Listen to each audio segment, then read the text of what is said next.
Гөлсинә Галимуллина. Тау җылысы.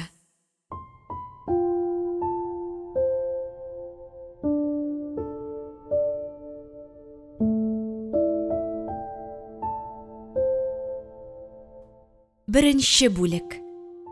Җиһания бәрхет кебек йомшак үлән өстеннән атлый.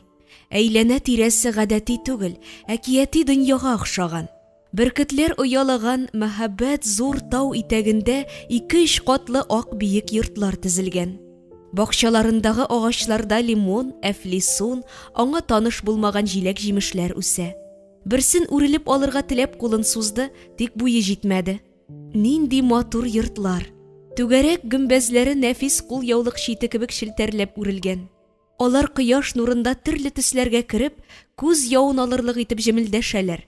Җиһания шул илаһи матурлыкка, нәкышка сокланып, чәчәкләп-бизәкләп эшләнгән эскәмиягә килеп утырды. Аның янәшәсеннән эшләпәле хатын-кызлар «Бонжур, мадам» дип уза. Ул да аларга француз телендә җавап бирә. «Әнием, кадерлем, французлар белән күрештеңме әллә төшеңдә?» Кызы Ясминәнең сак кына иңенә кагылып уятканына Җиһания күзен ачты. «Кызым, бик сәер төш күрдем, чит илдә йөрдем». Аның сүзе кызын артык гаҗәпләндермәде. «Бүген аэропортка Германиядан килүче кунаклар каршы алырга барасың түгелме соң? Башыңда нинди уй булса, шуны төшеңдә күрәсең», дип җавап бирде дә үзе юыну бүлмәсенә кереп китте. Җиһания кызының фикере белән килеште. Чыннан да Фәтхия әбисе дә «Энеңдә нишләсәң, шул төшеңә керә» дия иде. Көтү көтсәң сарыклар белән сыерлар, урманда җиләк җыйсаң җиләк. Бу сүзне акылы белән кабул итсә дә, тик ул гаҗәеп матур төшеннән күңел хисе белән аерылырга теләмәде. Иртәнге аш әзерләгәндә дә гөмбәзләп эшләнгән түбәле, чәчәккә күмелгән йортларны, әфлисун агачларын кабат-кабат күз алдыннан уздырды. Өстәл янына иртәнге ашка утыргач, Ясминә үзенең исеменең мәгънәсе белән кызыксынды. Җиһания аны маңгаеннан үбеп алды һәм Гомәр Саттаровның «Татар исемнәре сүзлеге» дигән китабыннан сайлап кушканнарын әйтте. «Син безгә Аллаһ Тәгалә биргән бүләк, кызым. Ясминәнең мәгънәсе бүләк дигәнне аңлатканга күрә, шушы исемне куштык. Исемнәрнең мәгънәсенә кереп китсәң, әйтик, Гатият бүләкләр, Гатиятулла Алла бүләкләре дигәнне аңлата. Гатият бабай белән Гөлстан Дәвәнигә ул чакта исемне китаптан карап кушмаганнардыр инде.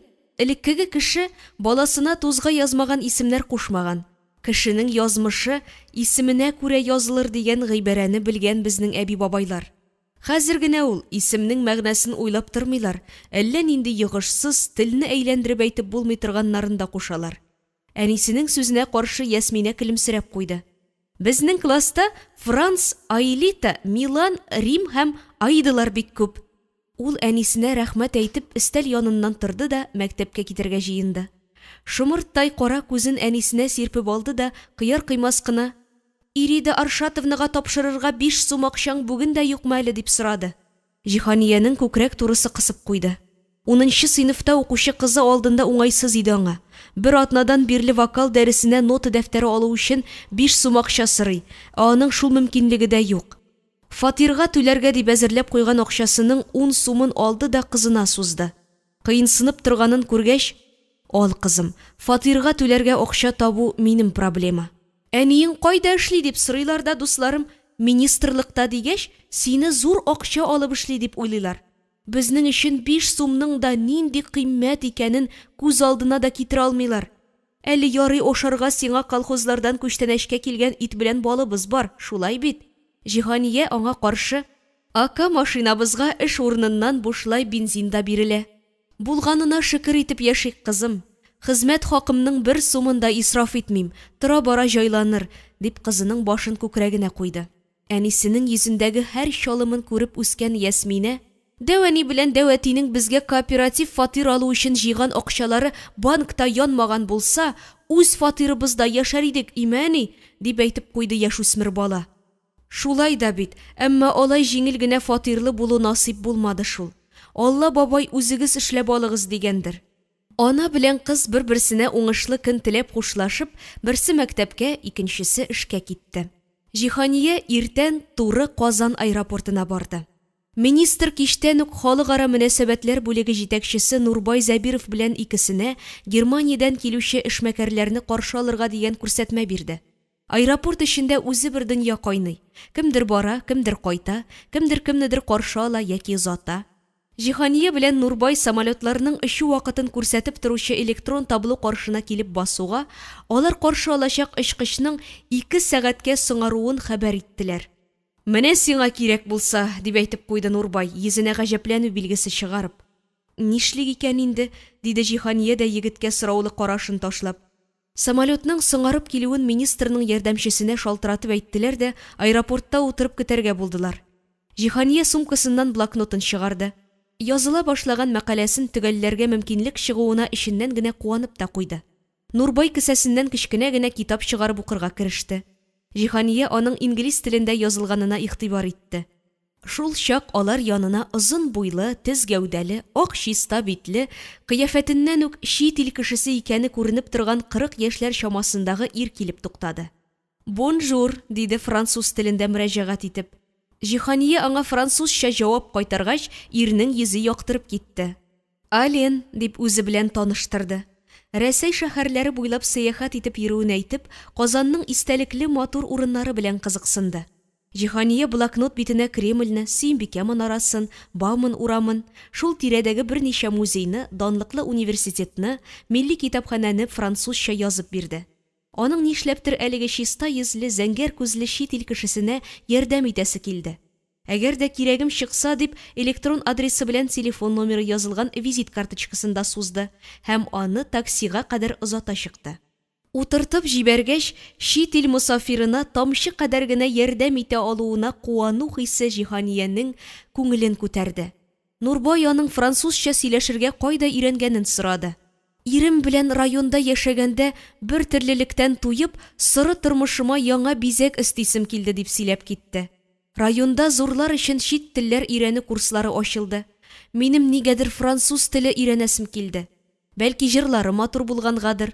Инглиз телен мин мәктәптә дә, университетта да укыдым. Кунакларны каршы алырлык дәрәҗәдә генә сөйләшә беләм дигәч, Нурбай аңа карап елмаеп куйды. Булдыклы хатын-кыз син, Җиһания. Үзең бер кашык су белән йотып җибәрә торган чибәр. Нинди эш тапшырсаң, шуны башкарып чыгасың. Бер сүз белән генә әйткәндә, ошыйсың син миңа, бик ошыйсың. Беренче күргән көнемнән бирле. Дөрес ишетәмме, миңа сөйлимесең бу сүзләрне дип Җиһания Нурбайга күтәрелеп карады. Аларның күзләре очрашты. Аның каршында әле генә чит ил журналыннан сикереп төшкәндәй чибәр, яшьлек энергиясе кайнап торган асыл егет басып тора. Шаяр баласын килеп киттеме дип Җиһания аның сүзен уен итеп кабул итте. Һич шаярмыйм, ихластан әйтәм. Миңа 35 яшь. Ни өчен өйләнми дип уйлыйсың? Тормыш итәргә әзер кызлар күрмим. Дус егетләрем өйләнәләр дә 1-2 ел яшәп карыйлар да аерылышалар. Ә менә минем алар кебек ялгышасым килми. Өйләндемме, гомерлеккә булсын. Сине тормыш итәргә өйрәтәсе юк, матур итеп яшисе генә. Җиһаниянең Нурбайның ихлас күңелдән сөйләгәненә ышанасы килә. Тик дөньяга бүген генә тумаган шул. Мондый текә егетләр әлбәттә иреннән аерылган, ялгыз бала үстерүче, шуның өстенә 2 бүлмәле фатирына кредит түләүче хатыннар белән җитди мөнәсәбәт кырмыйлар. Шул вакытта Германиядән килүче самолетны игълан иттеләр. Кунакларны озак көтәсе булмады. Урта яшьләрдәге 2 немецны алар тиз танып алды. Үзләре үк Нурбай пресса дип килеп күрештеләр. Министрлыкның Волга машинасына кереп утыруга немецларны кызыксындырган сорауларга күбрәк Нурбай җавап бирде. Матбугат бүлеге җитәкчесе буларак Җиһания Германия фермерларыннан аларның эш тәҗрибәсен уртаклашуга багышланган матбугат конференциясе оештырырга сорады. Аның бу соравына Нурбай ачыклык кертте. Әйдә, район авыл хуҗалыгы һәм азык-төлек идарәсе начальниклары белән бергә Лаеш районына журналистларны да чакырыйк. Бик яхшы булыр иде. Син сорагына, һәр эшеңдә ярдәм итәргә әзермен, диде егет серле генә әйтеп елмаеп. Рәхмәт, Нурбай, җылы сүзең өчен. Синең кебек көчле ир егетнең аз гына булса да ярдәм кулы сузуы бик кирәк миңа. Көне уңышлы узса да, Җиһания эштән арып кайтты. Соңгы вакытлардагы эчке халәтен ару дип кенә әйтеп булмый, йончыдым дисә дөресрәк буладыр. Касыймнан аерылып, Казанга күченеп килгәнгә 14 ел. Аның 10 елдан бирле отпускыда алганы юк. Көн сайын эш эш, күп эшләгәнгә карап, тормышы алга китсә иде. Ул үз киемен алыштырды да Ясминә әзерләгән ризыкны капкалап, диванга барып ауды. Башында җавап табып булмый торган катлаулы сораулар. Эчендә ут янса да, аңа тышка чыгарырга ярамый. Хезмәт вазифасы буенча ул тормышка елмаеп карарга тиеш. Үзен шушы кагыйдәгә буйсындырып яшәргә күнектерде инде ул. Җиһания пөхтә итеп киенеп эшкә бара, республиканың зур җитәкчеләре белән аралаша, районнарга командировкаларга йөри. Матбугат бүлегендә эшли башлаган беренче атналары гына иде, министр командасы белән районга семинар үткәрергә барды. Җиһания үзен җитди һәм кырыс тотты. Яңа газетаны министрга укытырга алып кергәч, сезнең һөнәр кешеләрен якты йөзе белән аягы туйдыра дип каршылады. Эшли генә башладым ишәле, фикерегезне аңлатып әйтсәгез иде, диде Җиһания. Аннан мондый җавап көтмәгән иде булса кирәк. Министрның күз чите тартышып куйганыннан шундый нәтиҗә ясады. Матбугат бүлеге җитәкчесенең кыюлыгы шадымы, әллә сүзенә ачыклык кертүне кирәк санадымы, ипләп кенә үз киңәшен җиткерде. Иң беренче журналистның йөзе балкып торырга тиеш. Кеше шул балкышка магнит кебек тартылсын. Җитди кырыслык ул хатын-кызны түгел, ирләрне генә бизи торган сыйфат. Икенче киңәшем, тормышыңда кыенлыкларың булмаса да, үзең генә бел, чит ят кешеләргә сөйләп йөрмә. Шәхси репутацияңне сакла, үзеңнең министрлыкта җаваплы вазифа алып баруыңны исеңнән чыгарма. Җиһания бурлат кебек кызарып чыкты ул чакта. Бүген дә күз алдында ул көн. Ул вакытта министрның үзенә биргән киңәшләрен ничек кабул итәргә дә белмәде, төрлечә уйлады. Аңа яхшылык телиме, әллә эшеннән канәгать түгелме, шуны читләтеп кенә әйтәме?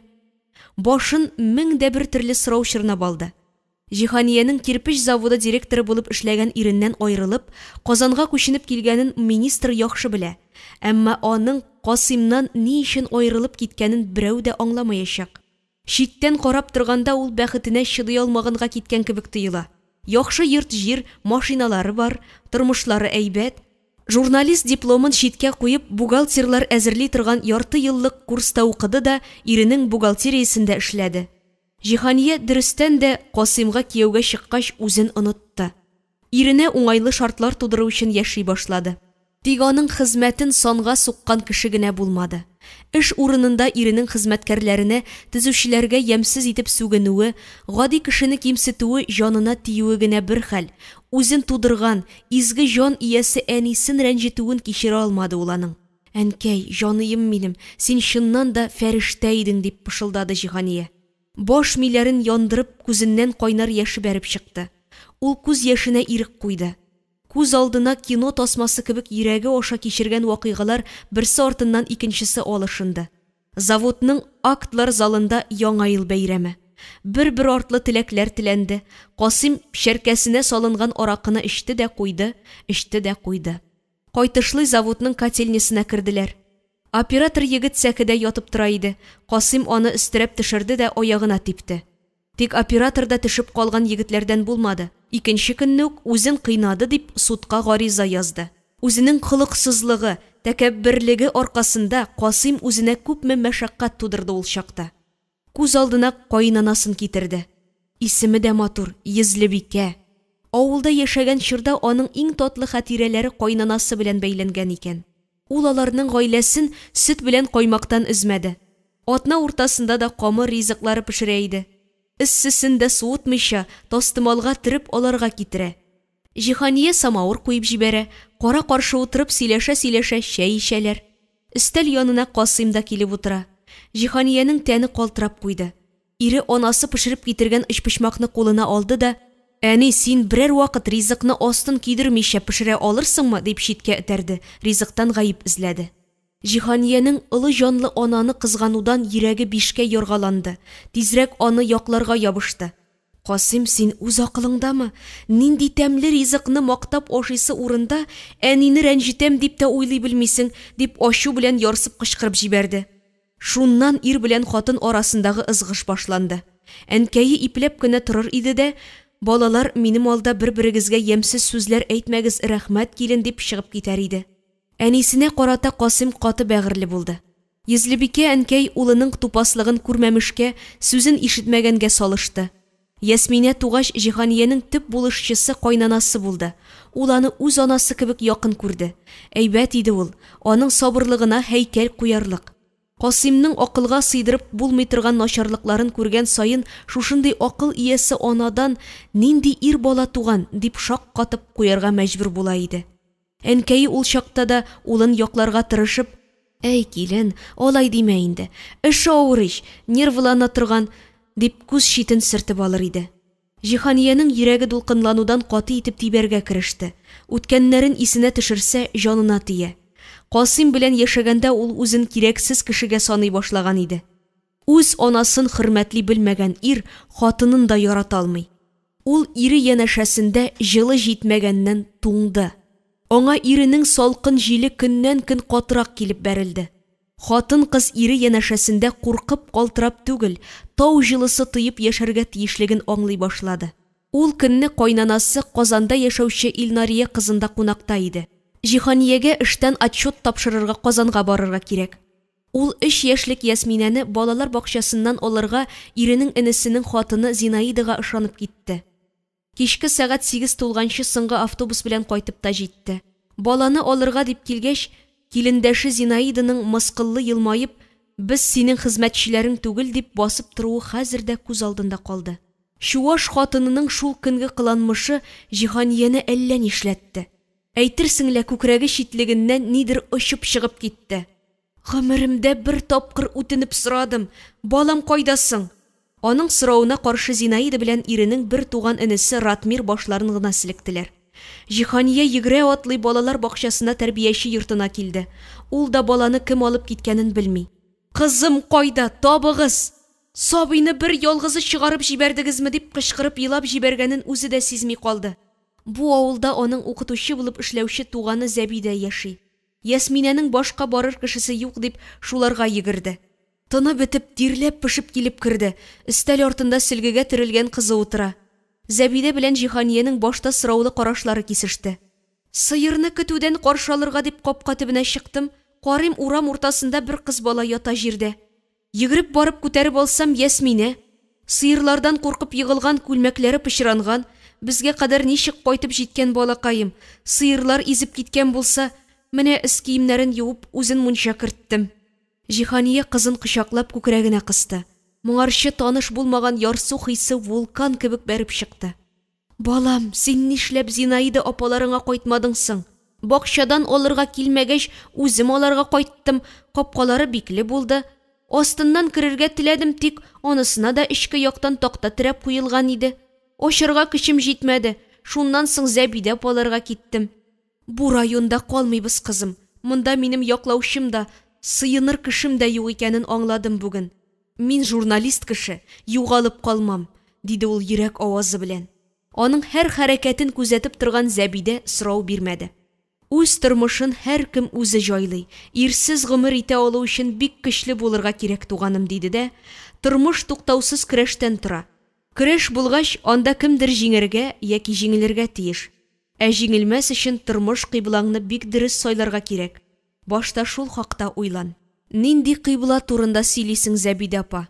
Аллаһ биргән һәр көнем кешеләргә кылган игелегем һәм рәхмәт сүзе белән тамгаланып барылсын иде дип яшим.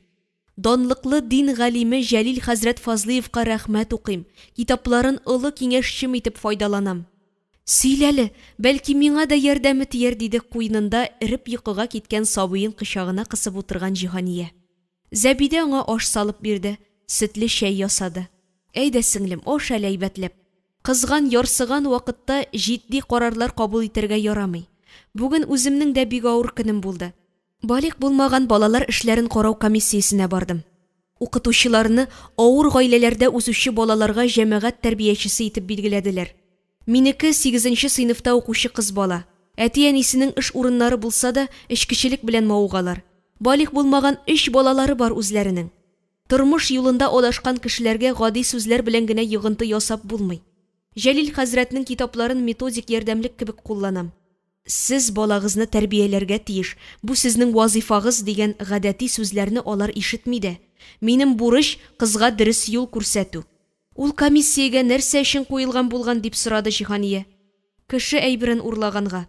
Авырлык белән булса да кыз белән дуслаштым, аны үземә якынайттым.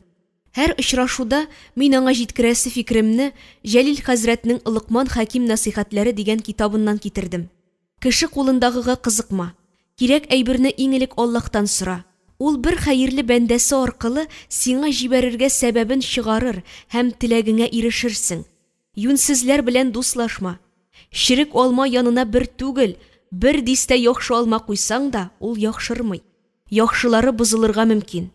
Бу сүзләрне укыганда кыз башын түбән иде. Әти белән әнинең ишеп сугышуыннан тәмам туйдым. Сез мине техникумга укырга урнаштыра алмыйсызмы? Дип сорады оялып кына. Кызның ихлас үтенеше фәрештәләрнең амин дигән сәгатенә туры килде.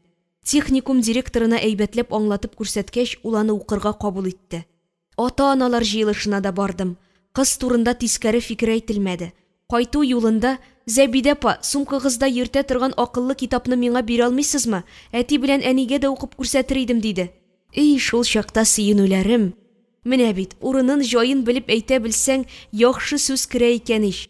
Син дә үзең белән сумкаңда йөрт, гел укыямы сеңлем дип бүләк иттем.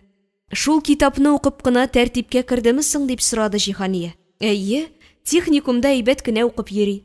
Кешенең төрлесе бар ич. Үзең дә бүген шундыйлар белән очраштың.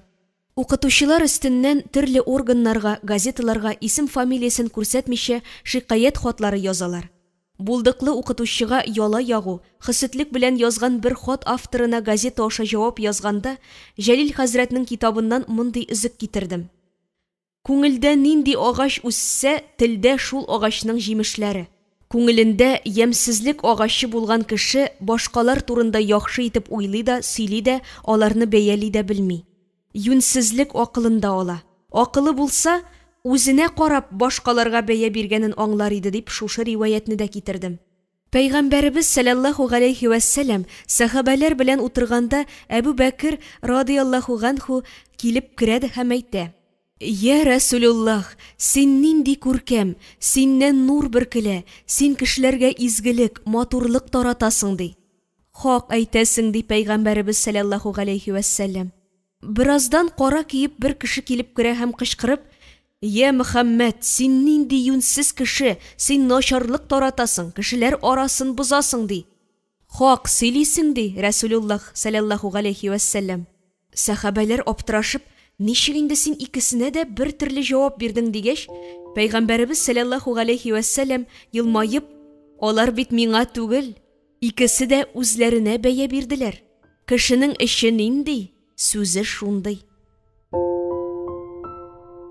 Әбу Бәкер саф күңелле изге кеше, ул башкаларда да шуны күрә.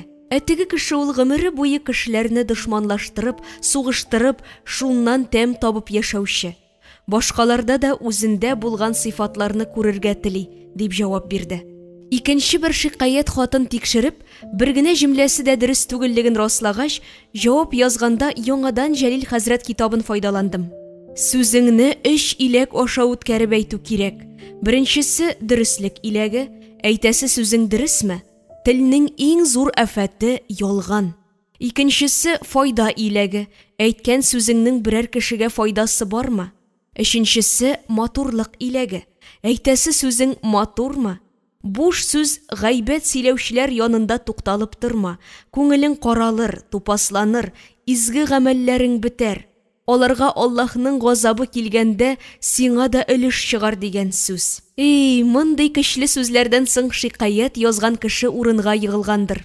Үзенең ялгышлыгына нәтиҗә ясап үкенә белсә дә ярар иде дип әйтеп куйды Зәбидә. Ул сөйләгәннәрне тыңлагач, нәрсәнедер исенә төшерергә теләгән кеше кебек Җиһания тынып калды. Әйе, шулай, үз кулың белән кылган ялгышларың өчен чын күңелдән үкенә белү кирәк. Бәлки Зинаида да үкенер. Фәтхия әбием миңа бала вакыттан әлһәм һәм ашагач укый торган дугаларны өйрәтте. Күңел түремдә бер хыялым бар минем. Хаҗ кылырга барасым. Кәгъбәтулла ташын 7 тапкыр әйләнеп, әти-әнием һәм кызым өчен изге теләкләремне сорыйсым килә, диде Җиһания. Аннан мондый сүз көтмәгән Зәбидәнең дулкынлануы йөзенә чыкты. Җиһания җаныем, күңел төбеңдә менә нинди хәзинәләр ята икән синең. Әйтәм, җирле йөзеңдә нур уйный. Йөзлебикә апа сине үз кызым кебек яратам, теле йомшак дип мактый. Апасының шушы сүзеннән Җиһаниянең кәефе күтәрелеп китте. Килендәшенә чыккан ачуы да онытылды. Ул йөрәге белән тоя, Зәбидә аңа бу сүзләрне тик тымалдан гына сөйләмәде. Төбендә ниндидер хикмәте булырга тиеш. Чиста күңелле кешеләр белән аралашу, аларны тыңлау, яңгыр кыры җирне терелткән кебек күңелеңне терелтер дип әйтә иде Фәтхия әбисе. Зәбидә белән ихлас күңелдән сөйләшү дә аның җанына җылы кояш нуры кебек үтеп керде. Башындагы авыр уйлары ачылып китте. Дин галимнәренең акыллы фикерләрен Зәбидә үзенең зирәк гыйлеменә төреп, аның күңел төбенә салды. Әбисенең хикмәтне кайдан тапсаң, шуннан ал. Хикмәт ярлы кешене дә патшалар белән аралаштыра дигән сүзен күңелендә яңартып, үз алдына елмаеп куйды. Зәбидә кинәт уйчанланып торды. Җиһания аңа сораулы караш ташлады. Туган авылым өчен ниндидер яхшылык эшлисем килә, диде җитди тавыш белән. Нинди яхшылык? Мәктәпкә укырга керүче балалар санының елдан-ел кими баруы борчый мине. Булай дәвам итсә, мәктәпне ябарга да мөмкиннәр бит. Авыздан чыккан һәр теләк кайчан да булса чынга аша. Берсе иртәрәк, берсе үз вакыты җиткәч. Зәбидә апасы да берничә елдан үзенең 3 баласы янына балалар йортыннан 4 ятим бала алып кайтып, чын геройлык күрсәтер дип, Җиһания ул чакта уена да китерә алмады. Аның үрнәгендә яңадан унлап гаилә тәрбиягә бала алды. Шулай итеп, авыл халкы мәктәпне ябылудан саклап калды. Җиһания ул вакытларда Казанда газетада эшли башлаган иде. Аны Зәбидә белән бәйле булган татлы уйларыннан телефон шалтыраган тавыш аерды. «Әу кызым», диде Җиһания. «Вокал укытучысы Ирида Аршатовна мине концертта чыгыш ясарга әзерлим диде. Репетиция ясар өчен кичке сәгать 9-га Казан ресторанына чакырды. Килеп алырсың, ямәнием?» Ириданың Ясминәне Казан ресторанына беренче тапкыр гына чакыруы түгел. Җиһания арткы бүлмәгә кергәндә, Ясминә мөкиббән китеп, стриптиз бию күрсәтүче Азалиның бизәнгәнен карап утыра иде. «Хәерле кич, матур кызлар», дип сәлам бирде. «О, Җиһания апа, сезнең белән кабат очрашуыма шатмын», дип Азали аңа үзе кулын сузды. «Чыгышыңны төгәлләгәч, бүген дә бергә кайтырбыз, яме?» диде Җиһания аңа илтифат күрсәтергә теләп. Азали аңа матур күзләрен тутырып карады да, «Минем озатып куючым булды, сезне таныштырырмын», дип залга чыгып китте. Бүлмәгә Ирида керде. Җиһания белән исәнлек саулык сорашып торганда, мәхәббәт гәүдәле 35 яшьләр чамасындагы ир ишекне ачып Азалины сорады. Җиһаниягә бу ирнең йөзе таныш иде, тик кайда күргәнен генә исенә төшерә алмады. Аңа Ирида җавап бирде. Ир ресторан ягына чыга торган ишеккә юнәлде. «Сез Ясминә белән шөгыльләнгән арада, мин дә Азалиның биюен карыйм», дип Җиһания дә ир артыннан атлады. «Сез министрлыкның матбугат бүлегендә эшлисез, шулай бит?» дип ир үзе сүз башлады. «Безнең предприятиегә килгәнегез бар, язып та чыктыгыз». Предприятие директоры Хафиз Әнвәров белән ул әнә шулай җиңел генә аралашып китте. Азалиның аңа кем булуын сорагач, ирнең йөзенә кызыл таплар йөгерде. «Өйләнмәгән кеше иш мин. Яшь кызга гашыйк булу гынах эш түгел», дип көлгән рәвеш китерде. «Казан шәһәренең иң яхшы биючесе ул Азали». Җиһания белән Хафиз буш өстәл янына килеп утырдылар. Азалиның өстендә бер кат кыска күлмәге генә калган. Ипләп кенә анысын да шудырып төшерде. Күкрәге белән билдән түбән өлеше генә капланып торды. Нәфис гимнастика ясаучы кызлар кебек гәүдәсе сыгылып килгәндә, озын чәч тылымы билләренә урала. Ирләрнең мут күз карашлары яшьлек нуры сирпелеп торган гүзәл кызның гәүдәсен капшый. Сәгать 10 тулуга Җиһания урыныннан торып китте. Хафиз аның саубуллашканын да ишетмәде. Кайту юлында Җиһания кызының укуларын сорашты. Аннары җайлап кына Азалига карата туган мөнәсәбәтен беләсе килде. Ясминә уйланып та тормыйча әйтте дә бирде фикерен. «Кызганам мин ул кызны, әни, шундый чибәрлеге белән стриптиз биеп йөри. Әле төнге клубта чыгыш ясап та акча эшләгән булган. Хафиз кебек бай ир белән танышкач кына туктаган». Шулай, ул кыз тормышта бер дә дөрес юл сайламаган. Аның чибәрлеге белән шәһәрнең кәттә егетләрен дә карата алган булыр иде, диде Җиһания.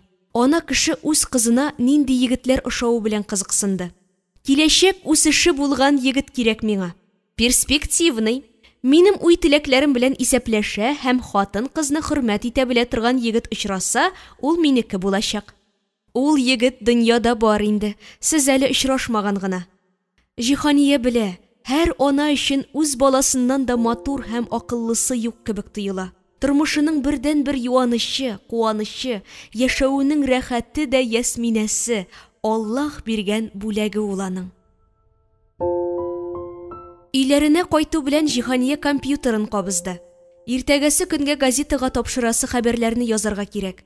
Бар игътибарын туплап эшләп утырганда, Skype аваз салды. Европа. Мизгел эчендә Җиһаниянең йөрәге урыныннан купкандай булды. Күз алдына бер атна элек аэропортта танышкан 700 ир килде. Шалтыратуга җавап бирүгә сөйкемле елмаеп Ален утыра. «Привет, как дела?» дип исәнләшкәч, Җиһания аңа русча җавап кайтарды. Тик Ален аңламаганын белдереп башын селекте. Рәсәй шәһәрләрендә сәяхәт иткәндә өйрәнгән берничә сүзне санап күрсәтте. Аннары сөйләшүне француз телендә дәвам иттеләр. Ален аның исеменең мәгънәсен сорады. Җиһан, дөнья, галәм.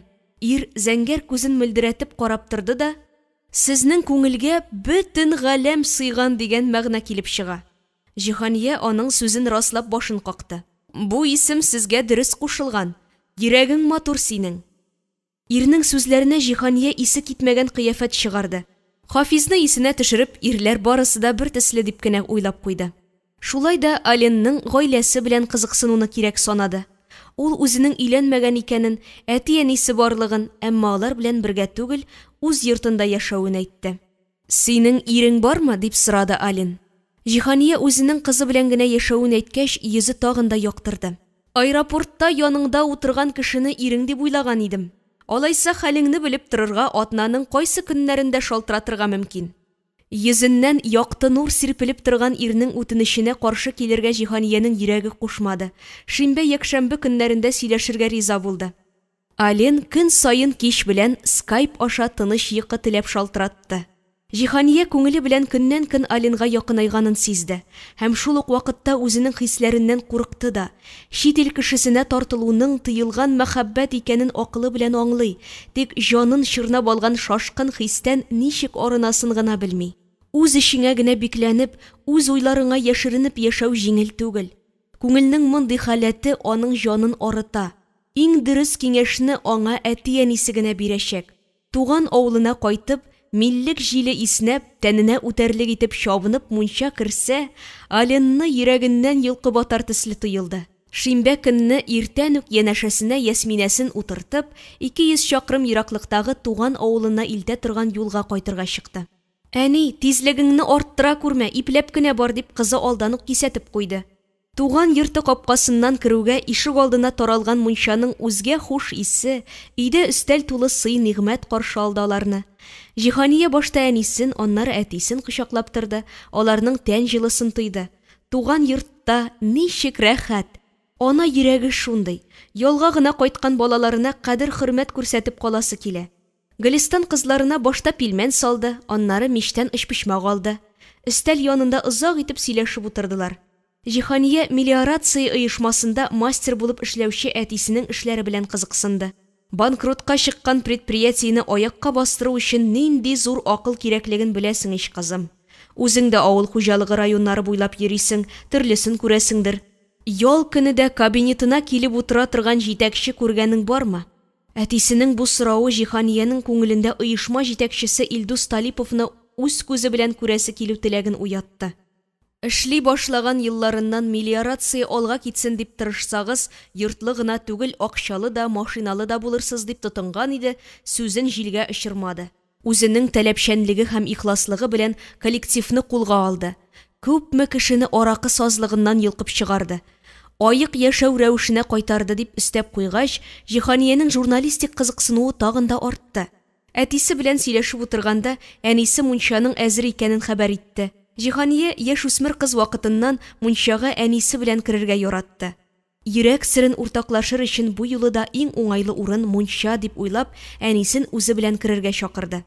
Мунчага кара карлыган яфрагы, кайын миллеге исе таралган.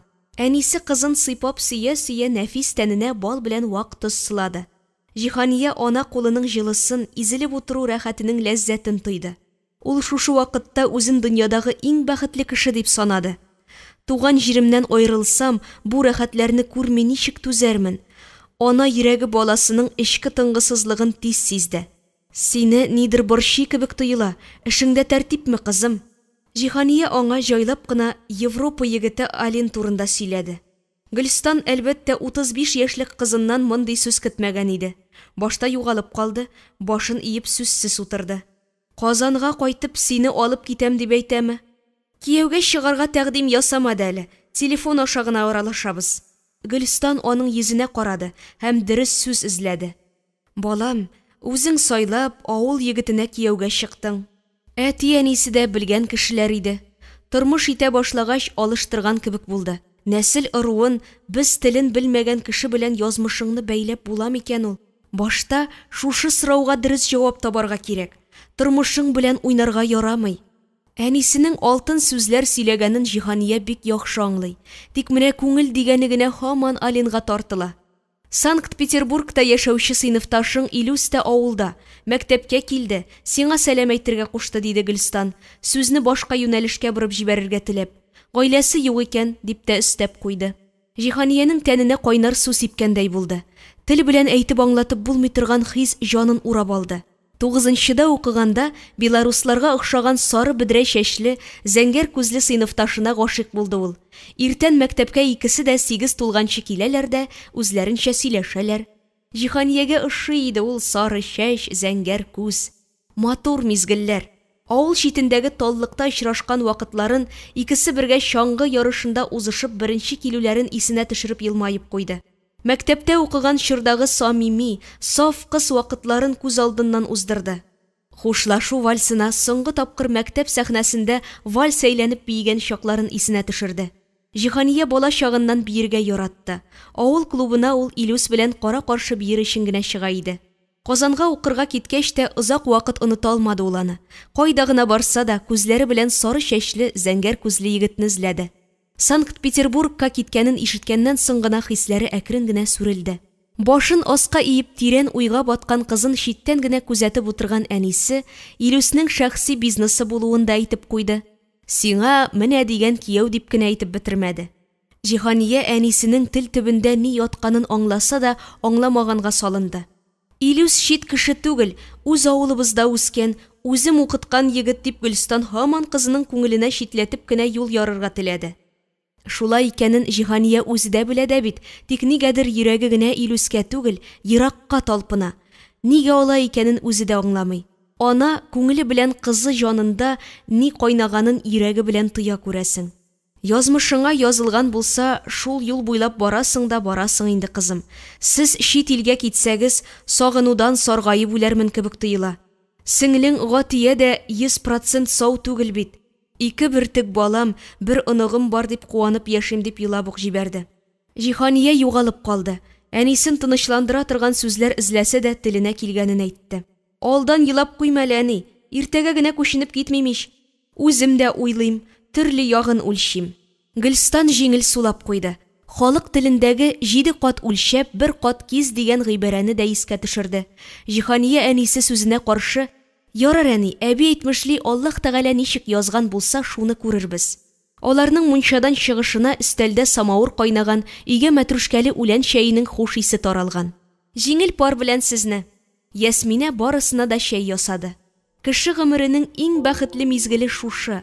Туган йортыңда әти-әни янәшәсендә мунчадан соң бал белән тирләп пешеп, чынаяк артыннан чынаяк кайнар чәй эчү. Җиһания тәрәзә пәрдәсен күтәреп тышка карады. Җир өстенә кичке эңгер җәелеп килә. Сәгать теленә күз төшерде. 9-га якынлаша. Сентябрь айы өчен соң түгел дип урамга чыкты. Туган авыл. Кендек каным тамган җир. Язмышыма буйсынып чит җирләргә китсәм дә, синең һәрбер тыкрыгыңны, Сылтан буй һәм Чирмешән елгаларының көмеш суын, чишмәләреңне, кызыл ярларыңны сагыначакмын. Йөрәгем, җаным, тәнем белән тоям, авылым. Әгәр дә мине үзеңдә калдыра алсаң, калдыр. Тик мине бәхетсез генә итмә. Бәхетле буласым, янәшәмдә тау җылысын тоя торган ирем булуын телим. Җиһания үз уйларына батып салмак кына атлады. Авыл башындагы таллыкка килеп җиткәч туктап калды. Үз алдына елмаеп куйды. Шушы урында Илюс белән кочаклашып, бер-берсенә үзләре дә аңлап бетермәгән назлы сүзләр әйтешеп, үбешкән вакытларын күз алдына китерде. Барысы да кичә генә булган кебек яңарды. Ул чаклар самими күңелле ике саф йөрәкнең бер-берсенә ак кәгазь бите кебек тартылган гөнаһсыз үбешүе иде. Бәлки моны үбешү дип тә әйтеп булмыйдыр. Үбешергә өйрәнү чоры дисәң дөресрәктер. Илюс иренен башта аның маңгайына, битенә тидерде. Ирененә җиткәч саклык белән генә кагылды. Нинди илаһи матур яшьлек, гөнаһсыз вакытлар. Ул янәшәсендә генә эт өргән тавышка сискәнеп китте. Тирә ягына карады. Аннан 10 метр гына ераклыкта зур сары эт басып тора. Раббым, ярдәм ит, дип пышылдады ул. Шул чак таллыкка таба фараларын яндырып җиңел машина килгәне күренде. Җиһания куанып кулын селтәде. Аңа таба килә башлаган эт туктап калды. Машинаның ишеге ачылды да аннан ир кеше чыкты. Шәһәр кешесенең шул булыр инде, үзеннән этен дә калдырмас. Каршында горур кыяфәтле Илюс басып тора. Кыргый эт ишул, миңа ташланырга җыенган иде, диде Җиһания. Менә бит алайса мин синең коткаручың булдым. Шулайрак килеп чыкты. Илюс аны кочаклап алды. Таныш кеше булса да, ят ис килеп бәрелде. Мәктәпне тәмамлагач та ул Илюс белән очрашу, аның җылы кочагында назлану турында күпме хыялланды. Менә ул көн килде. Тик нишләптер бу кочакта аңа хәзер уңайсыз, одеколоны да ят ис. Йөрәге белән тоя, Илюс инде башка кеше. Самими күңелле балачак дусты, беренче мәхәббәт хисе уятканы шушы таллыкта калды. Мизгел эчендә күңел күгендә шундый уйлар сызлы узды. Белсәң иде, ничек сагындым мин сине. Өйләнеп тә карадым, тик бер-беребезгә ияләшеп китә алмадык. Бу юлы Санкт-Петербургка синнән башка китмим, диде Илюс, аны тагын да ныграк кысып. Җиһания аның кочагыннан чыгарга теләде, тик ир аны үбәргә тотынды. Илюснең кыланмышыннан, үз-үзен тотышыннан башта югалып калды. Әмма үзен кулга тиз алды, җитди тавыш белән әйтте. Илюс, әгәр оныткан булсаң, исеңә төшерәм, мин сине 15 яшеңдә яраттым. Гафу ит, 35 яшендәге Илюскә гашык була алмыйм. Синең ул чакта күлмәгеңнән килгән исеңә кадәр ярата идем. Мондый артык кырыс җавап ишетермен дип уйна да китермәгән ир каушап калды. Ирен шитенә кадәр дерелдәп куйды. Үзен ничек тотарга белмәгәнлектән машинасына кереп утырды. Авыл этләре бик усал, утыр, кайтарып куям, диде. Илюсне алыштырып куйгандай булды. Җиһания каршында кыйммәтле машинада затлы костюм чалбар кигән җитди ир утыра. Аның хәтта тавышына кадәр үзгәрде. Министрлыкта эшлисеңме, дип сорады. Әйе, ә син нинди эш белән шөгыльләнәсең? Мебель ясау фабрикасы ачтым. Аллага шөкер, авыр вакытлар елдан-ел артта калып бара. Өлкәннәр әйтмешли, аякка бастык. Күп шәһәрләр белән хезмәттәшлек итәбез. Җиһания аны мактап алды, эшендә уңышлар теләде. И турыларына кайтып җиткәч, Илюс машинадан башта үзе төште, аннары Җиһанияне ачып чыгарды. Хисләрем белән уйнамыйча, күземә карап дөресен әйткәнең өчен рәхмәт, Җиһания. Ике йөзле булмаганың, ихласлыгың өчен рәхмәт. Дөрес итеп аңлаганың өчен үзеңә рәхмәт, Илюс. Ялгыз калма. Күлмәк исенә кадәр ярата торган ир белән бәхетле бул, дип кулын сузды. Җиһания күңел тәрәзәсе аша «Хуш, минем балачак мәхәббәтем», дип пышылдады. Аның күңелендә әйтерсеңлә, йөрәген авырттырмыйча гына бер нечкә кыл өзелде. Җиһания өйләренә кергәндә барысы да йоклый иде. Ул да әнисе җәйеп куйган йомшак түшәккә барып ятты. Илюс, менә син нинди булгансың. Күңелендә үзе кыен, үзе рәхәт халәт урнашты. Кайчандыр аның йөрәге Илюс дип бәргәләнде. Ә бүген андый дулкын сизелмәде. Күпме елдан соң очрашкан булсалар да тыныч кабул итте. Җиһания өчен түгел икәнен бүген аңлады ул аның. Вакыт кешенең үзен генә түгел, хәтта аның хисләрен дә үзгәртә алуына үзе дә шаккатты. Җиһаниянең керфекләре авырайды, күзенә йокы пәрдәсе эленде. Тешенә Фәтхия әбисе керде. Кызым, сиңа әйтер сүзем бар, дип аны озатырга аэропортка килгән икән. Барыр юлың еракта күренә синең, кызым. Шит җиргә барып урнашуга татарларны эзләп тап һәм аларны берләштер. Сине татарлар арасында яшел күлмәктән һәм калфактан күрәм. Алар күбәү, алар сине көтәләр. Әбисенең шушы сүзләрен ишетеп Җиһания торып утырды. Я Раббым дип башын тотты. Европада нинди татарлар булсын ди әбием, булганы да ана телен инде күптән оныткандыр. Җиһания башын юрганы белән каплап, чытырдатып күзен йомды. Йокыга китүгә ак күлмәктән әбисе яңадан янына килеп утырды. Син әби әллә ниләр сөйлисең, кеше ышанмастайны. Европада яшәүче бер егетне яратам, аның янына барам, тик нәсел ыруын белмим. Ул егеттән курыкма, аның янында син тау җылысы тыеп яшәрсең. Министрлыкта бергә эшли торган Нурбай исемле хезмәттәшем дә яратам ди. Ул кәттә егеткә ышанма, аның язмышы синең белән бәйләнмәгән. Җиһания сискәнеп уянды, яңадан торып утырды. Ул көн сайын төшләр күрә, тик барысын да оныта, монысы ап-ачык. Димәк, әбисе дә аның өчен борчылып ята. Ален янында тау җылысы тыеп яшәрсең ди. Әбисе рухына багышлап дуга кылырга кирәк. Шкафтан әбисеннән калган дисбесен алды. Бала чагыннан үзе өйрәтеп үстергән дугаларны укып рухына дуга кылды. Җиһания баш астындагы мамык мендәрен күпертеп куйды да яңадан йокыга китте. Ул иртән әбисенең ризыгыңны тәкъва кешеләр белән бүлеш. Синең ризыгыңны ашагач, алар изге гамәлләр кылырлар, сиңа да өлеш чыгар дигән тавышын ишетте. Менә бит, шушы хәлдән соң ничек итеп әрвахларга кылган дугаларның ирешүенә ышанмыйсың ди. Миңа эндәштеңме син, кызым, дип янына әнисе килде. Тешен сөйләп күрсәткәч, Гөлстан уйчан күз карашын тәрәз аша ерак офыкка төбәп торды да: "Әбиең тик томалдан гына тешкә керә торган кеше түгел. Үз заманында тимер хатын иде аның кушаматы. Бөтен авыл халкы төпле киңәш сорар өчен аңа килде." Гөлстан күзенә ургылып килгән яшен күрсәтмәскә тырышты. "Уйла, балам, уйла. Үз тормышың белән үзең идарә ит." Җиһания әбисенең исән чагын күз алдына китерде, аның тавышын исенә төшерде. "Сүзеңне дөрес итеп сөйләш.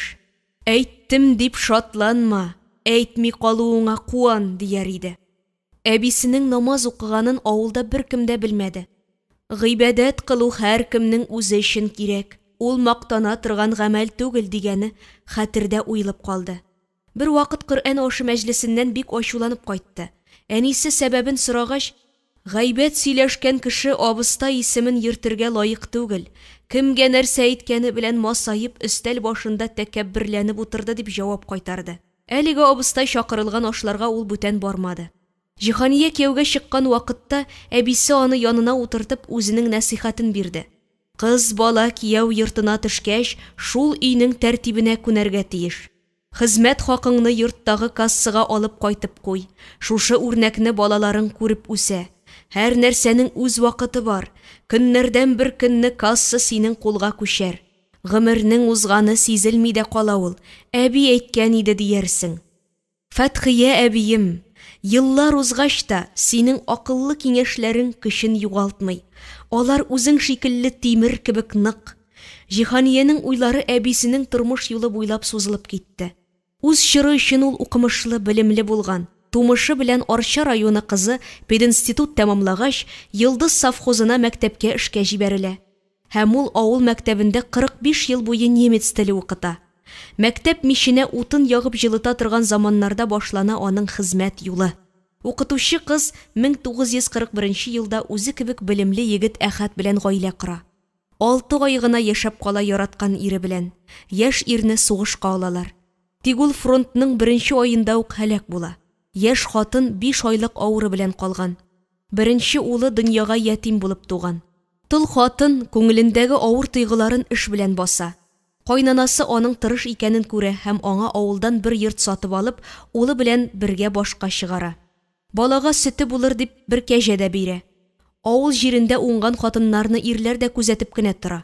Сугыштан аяк бармакларын өздереп кайткан авыл кибетендә сатучы булып эшләүче Хәлим исемле егет белән гаилә кора. Минем булачак әнием Гөлстан туа. Тик әбинең бу никахы уңышлы чыкмый. Хәлимне кибетнең документларын югалткан өчен төрмәгә утырталар. Сугыштан соңгы авыр елларда 2 баланы ялгыз үстерү җиңел булмый әлбәттә. Үзе белән бергә мәктәптә эшләүче, хатыны үлгән, 2 баласын ялгыз үстерүче Нуруллага кияүгә чыга һәм тормышны бергә тарта башлыйлар. Дөньяга яңадан 2 ир бала аваз сала. 6 баланы бер туганнар итеп тәрбияләп үстерәләр.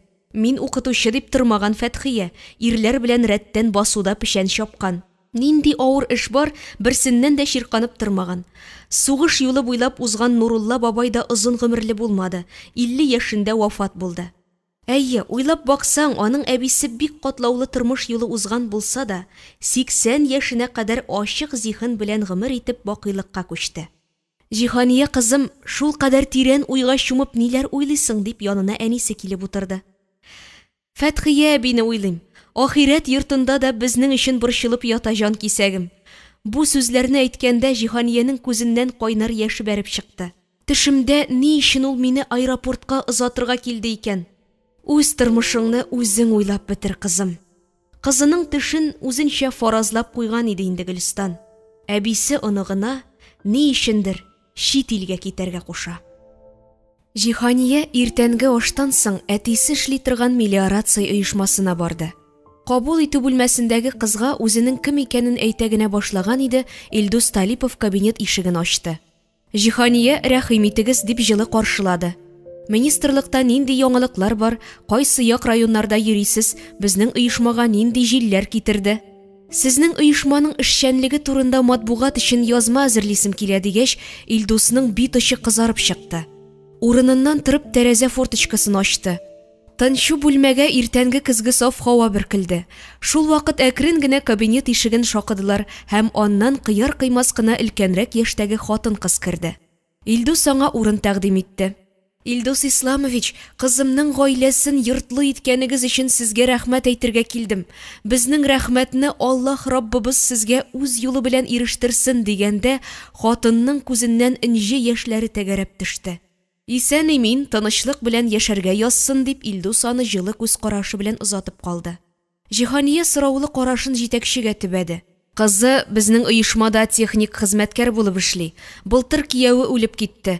Кызы 3 авыру баласы һәм иренең өлкән яшьтәге абыйсы белән җимерек йортта калды. Ана кеше борчылып килгән иде узган ел. Балаларыма йорт салып бирегез әле дип. Төзеп бирдек, Аллага шөкер, ий генә түгел, мунча да салдык дип көлемсерәп куйды. Әти сезнең турыда күп нәрсәләр сөйли, исерекләрне дә айнытып бетерде ди. Үзе теләгән кешене аракы сөрөменнән арындырып була дип әйтә генә башлаган иде, кабинет ишеге ачылды. Мин бер генә минутка дип ашыгып урта яшьләрдәге ир кеше керде. Сезне Әлфия апа белән бергә иртәгә ий туена чакырабыз. Иле генә түгел, хатынлы да иттегез бит сез мине. Түр башына утыртып кунак итәсе килә үзегезне. Илдусның йөзенә әйтерсеңлә нур кунды. Әлбәттә, киләбез. Шул сүзне генә көткән ир кыш тоткандай куанып чыгып китте.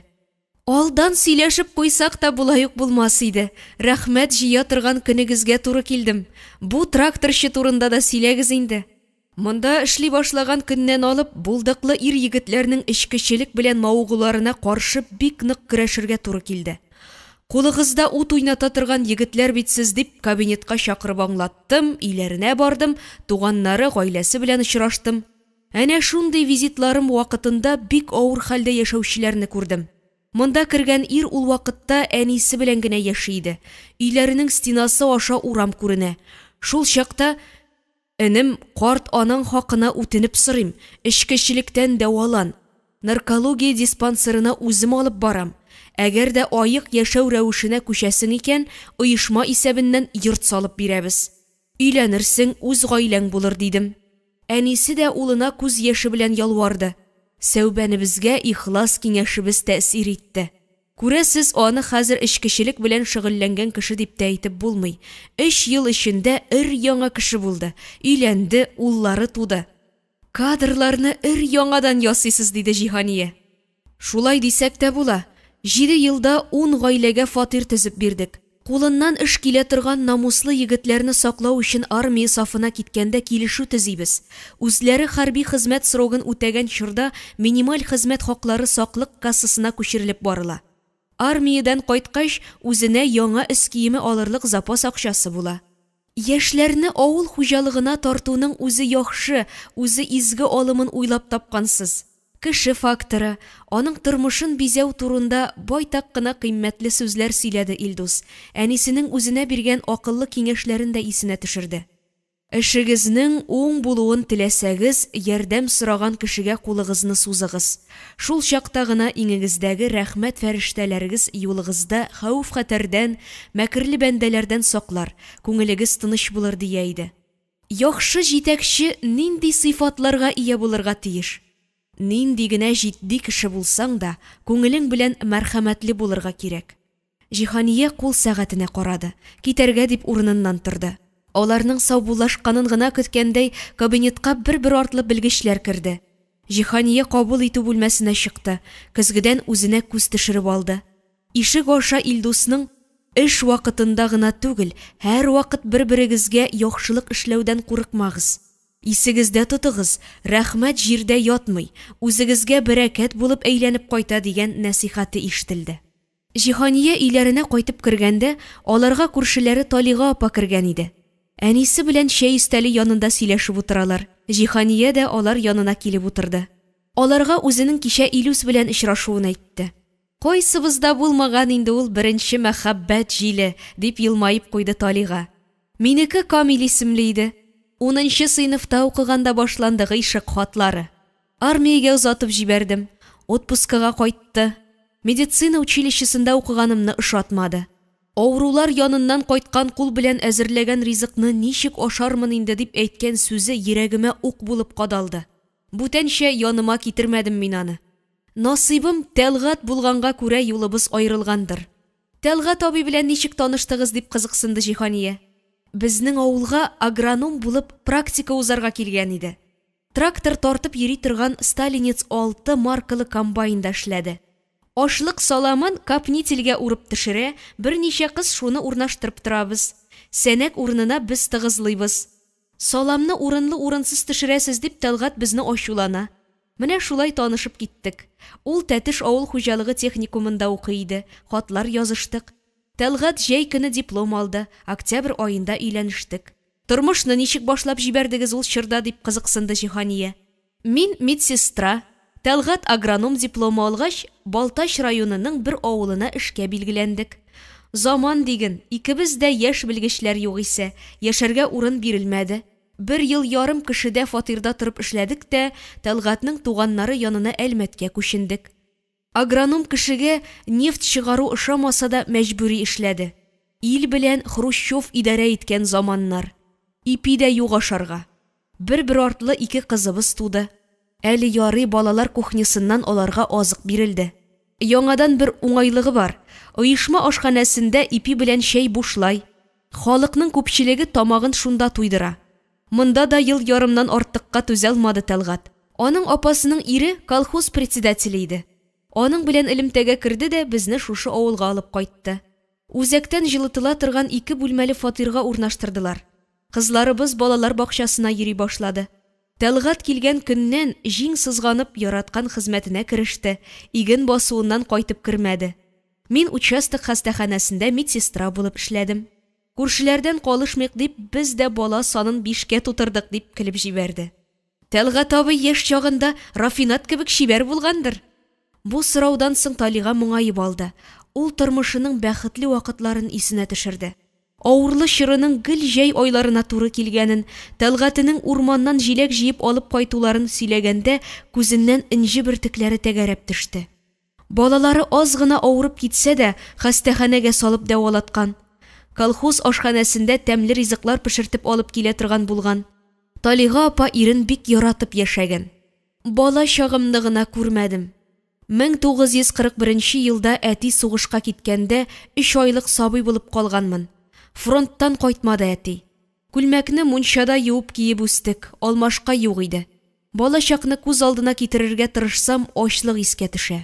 Күз алдына гына китер. Әни өйгә мич чыгартты. Бәрәңгене остага пешерде, кабыгын изеп 5 баласына ашатты. Мичкә салам ягып алабута белән кушып килчә пешерә идек. Саламны озаграк янсын өчен утын пүләне кебек итеп ясадык. Сугыштан кайткан солдатлардан шинель кисәге сорап, өйне яктырту өчен шуннан филтә ясыйбыз. Банкага тимер утыртып, шинель филтәне яндырабыз. Куыклы лампалар 50нче елларда гына чыга башлады. Тормышның җанга үтә торган иң авыр чыры безнең буынга туры килде. 40 яшемдә тыл калдым. Гөлфинур кызым гына кияүгә чыккан иде.